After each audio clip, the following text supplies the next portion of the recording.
অনেক সময় আমাদের হাতের মোবাইলটি এক হাতে নিয়ন্ত্রণ করা সম্ভব হয় না। জাস্ট একটা টেকনিক জানা থাকলে আপনি খুব সিম্পলি এটাকে এক হাতে নিয়ন্ত্রণ করতে পারেন। দেখতে পাচ্ছেন আমি এটাকে যে মোবাইলের ডিসপ্লের যে কোনো প্রান্তে সেট করতে পারতেছি। তো আপনি আপনার মোবাইল থেকে এটি খুব সিম্পলি করতে পারেন।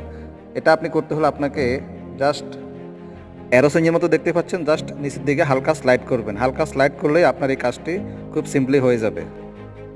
আরও সহজে দেখুন, আপনি আপনার মোবাইলে ট্রাই করতে পারেন। এটি মাঝে মাঝে আমাদের খুব উপকারে আসে এক হাতে মোবাইলটি নিয়ন্ত্রণ করার জন্য। দেখতে পাচ্ছেন এটাকে খুব সহজে নিয়ন্ত্রণ করা যায়। মোবাইলের সব কিছুই ঠিক থাকবে, শুধু আপনার ডিসপ্লেটা ছোট হয়ে যাবে। ডিসপ্লেটাকে আপনি ইচ্ছামতো ডানে অথবা বামে যে কোনো জায়গায় সেট করতে পারেন। এটি আপনার অনেক উপকারে আসবে।